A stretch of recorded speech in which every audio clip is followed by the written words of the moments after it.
नमस्कार दोस्तों, जय माता दी। मां भगवती की कृपा से मनुष्य सभी बाधाओं से मुक्त होकर धन धान्य और संतान से संपन्न हो जाता है। इसमें तनिक भी संदेह नहीं है। आप सभी दर्शकों का हमारे प्रिय चैनल यूनिवर्स 369A में हार्दिक स्वागत है।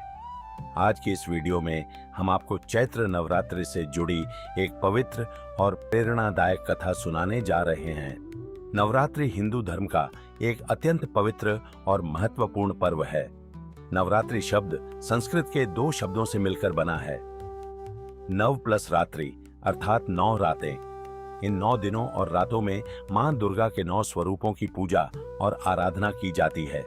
एक वर्ष में कुल 4 नवरात्रि आती हैं। चैत्र नवरात्रि, शारदीय नवरात्रि, आषाढ़ गुप्त नवरात्रि, पौष गुप्त नवरात्रि। लेकिन सामान्य गृहस्थ लोग मुख्य रूप से चैत्र और शारदीय नवरात्रि ही मनाते हैं। चैत्र नवरात्रि हिंदू नववर्ष की शुरुआत का भी प्रतीक मानी जाती है। इस समय प्रकृति में नई ऊर्जा, नया उत्साह और नई शुरुआत का संकेत मिलता है। प्राचीन समय में रंभासुर नाम का एक शक्तिशाली असुर था। उसका विवाह महिषी नाम की असुर कन्या से हुआ। कुछ समय बाद उनके घर एक पुत्र का जन्म हुआ जिसका नाम था महिषासुर। महिषासुर अत्यंत शक्तिशाली और अहंकारी था। उसने भगवान ब्रह्मा जी को प्रसन्न करने के लिए कठोर तपस्या की। कई वर्षों की तपस्या के बाद ब्रह्मा जी प्रसन्न हुए और बोले, हे असुर, वर मांगो। तब महिषासुर ने कहा, हे प्रभु, मुझे अमरता का वरदान दीजिए। ब्रह्मा जी बोले, जो इस संसार में जन्म लेता है उसे मृत्यु अवश्य आती है, लेकिन मैं तुम्हें यह वरदान देता हूं कि तुम्हारी मृत्यु देवता, मानव, दानव या किसी भी जीव से नहीं होगी। यह सुनकर महिषासुर बहुत प्रसन्न हुआ। उसने सोचा, कोई स्त्री मुझे कैसे मार सकती है। वरदान प्राप्त करने के बाद महिषासुर का अहंकार बहुत बढ़ गया।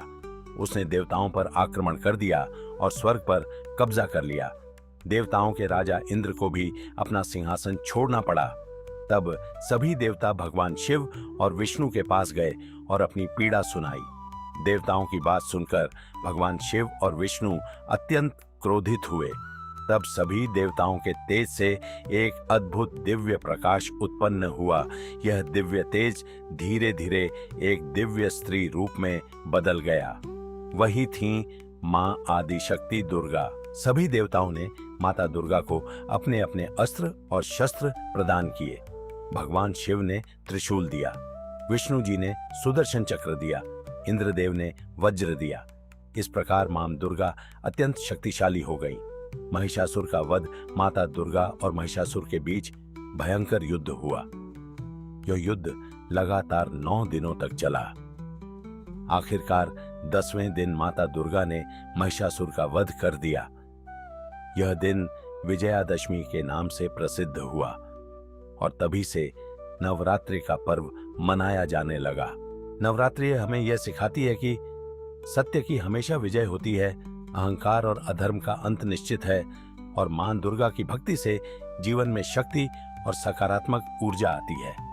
इन 9 दिनों में भक्तजन उपवास रखते हैं, पूजा करते हैं और कन्या पूजन करते हैं। जो भी भक्त सच्चे मन से माता की आराधना करता है, मां उसकी सभी मनोकामनाएं पूर्ण करती हैं। तो दोस्तों, यह थी चैत्र नवरात्रि से जुड़ी पवित्र कथा। अगर आपको यह वीडियो पसंद आई हो तो वीडियो को लाइक करें और हमारे चैनल यूनिवर्स 369A को सब्सक्राइब जरूर करें। माता रानी आप सभी पर अपनी कृपा बनाए रखें। जय माता दी।